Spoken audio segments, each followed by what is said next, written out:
ಸಚ್ಚಿದಾನಂದ ಸುರಿ ಸಚ್ಚಿತ್ ಸುಖ ಸ್ವರೂಪಾಯ ಸ್ವಾಮಿನೇ ತಾಪಹಾರಿ ಮೂಕುಂ ಕರೋತಿ ವಾಚಾಲಂ ಪಂಗುಂ ಲಂಘಯತೆ ಗಿರಿಂ ಯತ್ಕೃಪಾಹಂ ತಮಹಂ ವಂದೇ ಪರಮಾನಂದಮಾದ. ಮೊದಲಿಗೆ ತಾಯಿ ಭಾರತ ಮಾತೆಯನ್ನ ನನ್ನ ಹೃದಯ ಮಂದಿರದಲ್ಲಿ ನೆರೆದು ಧರ್ಮ ರಕ್ಷಿತಿ ರಕ್ಷಿತ, ನಾವು ಧರ್ಮವನ್ನ ರಕ್ಷಣೆ ಮಾಡಿದ್ರೆ ಧರ್ಮ ನಮ್ಮನ್ನು ರಕ್ಷಣೆ ಮಾಡುತ್ತದೆ, ನಾವು ಅಧರ್ಮಿಗಳಾದ್ರೆ ಧರ್ಮ ನಮ್ಮನ್ನ ಸರ್ವನಾಶ ಮಾಡುತ್ತೆ ಅನ್ನುವಂತ ಭಾರತ ಮಾತೆಯನ್ನ ನನ್ನ ಹೃದಯ ಮಂದಿರದಲ್ಲಿ ನೆನೆದು ಈ ಒಂದು ಶೋಭಯಾತ್ರೆ ಕಾರ್ಯಕ್ರಮದ ಒಂದು ನೇತೃತ್ವವನ್ನು ವಹಿಸಿಕೊಂಡಿರ್ತಕ್ಕಂಥ ಎಲ್ಲ ನಮ್ಮ ಏಕಲವ್ಯ ವಿದ್ಯಾಲಯದ ಮತ್ತು ಆಚಾರ್ಯಗಳು ಎಲ್ಲರೂ ಕೂಡ ನಾನು ನಮನಗಳನ್ನು ಸಲ್ಲಿಸಿ ನನ್ನ ಮಂಗಳೂರು ಗ್ರಾಮದ ನವಚೇತನ ಯುವಕ ಸಂಘದ ಎಲ್ಲಾ ಪದಾಧಿಕಾರಿಗಳು, ಮಂಗಳೂರು ಗ್ರಾಮದ ಎಲ್ಲಾ ಗುರು ಹಿರಿಯರು, ತಾಯಂದರಿಗೆ ಸ್ವಾಮಿ ವಿವೇಕಾನಂದರ ಜನ್ಮ ದಿನೋತ್ಸವದ ಹಾರ್ದಿಕ ಶುಭಾಶಯಗಳು. ಬಂಧುಗಳೇ, ಭಾರತ ದೇಶದ ಪರಂಪರೆ ಇತಿಹಾಸವನ್ನ ನಾವು ತೆಗೆದು ನೋಡಿದಾಗ ಸ್ವಾಮಿ ವಿವೇಕಾನಂದ ಅನ್ನುವಂತ ಒಬ್ಬ ವೇದಾಂತ ಸಿಂಹದ ಹೆಸರನ್ನ ಕೇಳಿದ್ರೆ ಈ ದೇಶದ ಯುವಕರ ರೋಮಗಳಲ್ಲಿ ರೋಮಾಂಚನ ಆಗುತ್ತೆ, ವಿದ್ಯುತ್ ಸ್ಪರ್ಶ ಆಗುತ್ತೆ. ಯಾಕೆ ಅಂತಂದ್ರೆ ಭಾರತ ದೇಶದಲ್ಲಿ ಸಿಂಹ ಗರ್ಜನೆ ಮಾಡಿ ಇಡೀ ದೇಶವನ್ನು ಕಾಲ್ನಡಿಗೆಯಿಸುತ್ತಿರುವಂತ ಏಕೈಕ ಭಾರತೀಯ ವೀರ ಸನ್ಯಾಸಿ ಯಾರಾದ್ರೂ ಇದ್ರೆ ಅದು ಸ್ವಾಮಿ ವಿವೇಕಾನಂದ ಮಾತ್ರ. ಈ ಭಾರತ ದೇಶದಲ್ಲಿ ಸ್ವಾಮಿ ವಿವೇಕಾನಂದ 1863 ಜನವರಿ 12ನೇ ತಾರೀಕು ಮಕರ ಸಂಕ್ರಾಂತಿಯ ಶುಭ ವೇಳೆಯಲ್ಲಿ ಜನ್ಮ ತಾಳಿದ ಭಾರತ ದೇಶದ ವೇದಾಂತದ ಸಿಂಹ ಸ್ವಾಮಿ ವಿವೇಕಾನಂದರ ಜೀವನ ಚರಿತ್ರೆಯನ್ನ ನಾವು ಒಂದ್ಸಲ ಮೆಲುಕಾಕಿ ನೋಡಿದಾಗ ಸ್ವಾಮಿ ವಿವೇಕಾನಂದ ಆಲೋಚನೆ ಮಾಡಿದರು, ಭಾರತ ದೇಶ ಗುಲಾಮ ರಾಷ್ಟ್ರ ಆಗಿದೆ, ಇಲ್ಲಿ ಮೂಢನಂಬಿಕೆಗಳು ತಾಂಡವಾಡ್ತಾ ಇದ್ದಾವೆ, ಇದನ್ನೆಲ್ಲವನ್ನ ಹೋರಾಡಬೇಕಾದ್ರೆ ನಾನು ಏನ್ ಮಾಡ್ಬೇಕು ಅಂತ ಹೇಳಿ ಚಿಂತನೆಯನ್ನ ಮಾಡ್ತಾರೆ. ಆಗ ಅವ್ರ ತಲೆಯಲ್ಲಿ ಹೋದದ್ದು ಏನಂತಂದ್ರೆ ಈ ದೇಶದಲ್ಲಿ ರಾಜ್ಯಭಾರ ಮಾಡುವಂತ ರಾಜ್ಯಗಳನ್ನ ಬದಲಾವಣೆ ಮಾಡಿದ್ರೆ ಪ್ರಜೆಗಳ ಬದಲಾವಣೆ ಆಗ್ತಾರೆ. ನಾನು ಪ್ರಜೆಗಳ ಹತ್ರ ಹೋದ್ರೆ ಪ್ರಜೆಗಳು ಯಾವತ್ತೂ ಮೂಢನಂಬಿಕೆಯಿಂದ ಹೊರಕೊಳ್ಳಿಕ್ಕೆ ಸಾಧ್ಯ ಇಲ್ಲ ಅಂತ ಹೇಳಿ ಸ್ವಾಮಿ ವಿವೇಕಾನಂದರು ಕಾಲ್ನಡಿಗೆಯಲ್ಲಿ ಇಡೀ ಭಾರತವನ್ನ ಸುತ್ತಾರೆ. ಇಡೀ ಭಾರತವನ್ನ ಸುತ್ತಿ ಮೂಢನಂಬಿಕೆಯನ್ನು ಹೋಗಲಾಡಿಸುವ ಜೊತೆಗೆ ರಾಜ ಮಹಾರಾಜರುಗಳನ್ನ ಬದಲಾವಣೆ ಮಾಡಿ ಒಂದು ದಿವಸ ವಿಶ್ವ ಸಮ್ಮೇಳನ ಪ್ರಾರಂಭ ಆಗುತ್ತೆ. ತಾಯಂದಿರಲ್ಲಿ ಕೇಳಬೇಕು, ಅಮೆರಿಕದ ಚಿಕಾಗೋದಲ್ಲಿ ವಿಶ್ವ ಸಮ್ಮೇಳನ, ಎಲ್ಲಾ ರಾಷ್ಟ್ರದ ನಾಯಕರು ಸೇರಿ ಒಂದು ಜಗತ್ತಿನೊಳಗಡೆ ದೊಡ್ಡ ಸಮಾವೇಶವನ್ನು ಆಯೋಜನೆ ಮಾಡ್ತಾರೆ. ಅದಕ್ಕೆ ವಿಶ್ವ ಸಮ್ಮೇಳನ ಅಂತ ಕರೀತಾರೆ.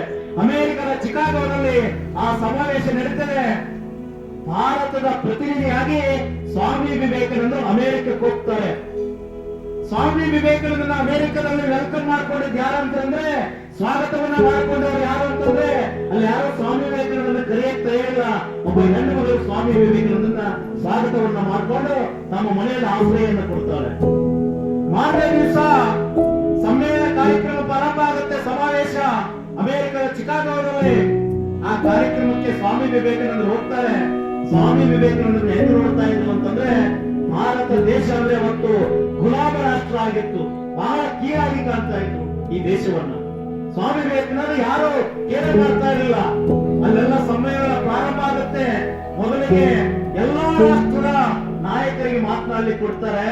ಎಲ್ಲಾ ರಾಷ್ಟ್ರದ ನಾಯಕರು ಹೆಂಗ್ ಭಾಷಣ ಮಾಡ್ತಾರೆ ಅಂತಂದ್ರೆ, ನನ್ನ ಧರ್ಮ ಶ್ರೇಷ್ಠ, ನನ್ನ ಜಾತಿ ಶ್ರೇಷ್ಠ, ನನ್ನ ರಾಷ್ಟ್ರ ಶ್ರೇಷ್ಠ, ನಾವೇ ಶ್ರೇಷ್ಠ ಅಂತೇಳಿ ಭಾಷಣ ಮಾಡ್ತಾ ಇದ್ರು. ಕೊನೆಗೆ ಸ್ವಾಮಿ ವಿವೇಕಾನಂದರಿಗೆ ಭಾಷಣ ಮಾಡ್ಲಿಕ್ಕೆ ಕೊಡ್ತಾರೆ. ಕೊನೆಗೆ ಒಳಗಡೆ ಸ್ವಾಮಿ ವಿವೇಕಾನಂದ ಅಮೆರಿಕದ ಚಿಕಾಗೋವಾದ ಅಮೆರಿಕದ ಪ್ರಜೆಗಳ ಮುಂದೆ ನಿಂತ್ಕೊಂಡು ಮಾತಾಡಿದ ಮಾತೇನಂತಂದ್ರೆ, my dear sisters and brothers of America. ಆ ಮಾತನ್ನು ಹೇಳಿದ್ದಕ್ಕೆ ಇಡೀ ಅಮೆರಿಕದ ಜನ ಹುಚ್ಚೆದ್ದು ಕುಣಿಯಕ್ಕೆ ಸ್ಟಾರ್ಟ್ ಮಾಡ್ತಾರೆ. ಯಾಕೆ ಅಂತಂದ್ರೆ ಎಲ್ಲಾ ರಾಷ್ಟ್ರದ ಜನ ನನ್ನ ದೇಶ ಶ್ರೇಷ್ಠ, ನನ್ನ ಧರ್ಮ ಶ್ರೇಷ್ಠ ಅಂತ ಹೇಳಿ ಜನ್ಮ ತಗೊಂಡಿದ್ದಾಗ ಅಮೆರಿಕದ ಜನಗಳು ಶ್ರೇಷ್ಠ, ನನ್ನ ಸಹೋದರ ಸಹೋದರಿಯರನ್ನಲ್ಲ ಸ್ವಾಮಿ ವಿವೇಕಾನಂದ ಅಂತ ಹೇಳಿ ಉಚ್ಚಕ್ಕೆ ಕುಣಿಯಕ್ಕೆ ಸ್ಟಾರ್ಟ್ ಮಾಡ್ತಾರೆ. ಸ್ವಾಮಿ ವಿವೇಕಾನಂದನ ಹೆಗಲ ಮೇಲೆ ಎತ್ಕೊಂಡು ಕುಣಿಯಕ್ಕೆ ಸ್ಟಾರ್ಟ್ ಮಾಡ್ತಾರೆ. ಎದ್ದು ನಿಂತ್ಕೊಂಡು 2.5 ನಿಮಿಷಗಳ ಕಾಲ ಚಪ್ಪಾಳೆಯನ್ನು ತರ್ತಾರೆ. ಆ ರಾಜ್ಯಸಭೆಯಲ್ಲಿ ಸ್ವಾಮಿ ವಿವೇಕಾನಂದರು ಇರುವಂತ ಒಂದೇ ಒಂದು ಕಟೌಟ್ಗಳು ಈ ಅಮೆರಿಕದ ತುಂಬಾ ಅಲ್ಲಿನ ಪತ್ರಿಕೆಗಳು ಬರೀತಾವು.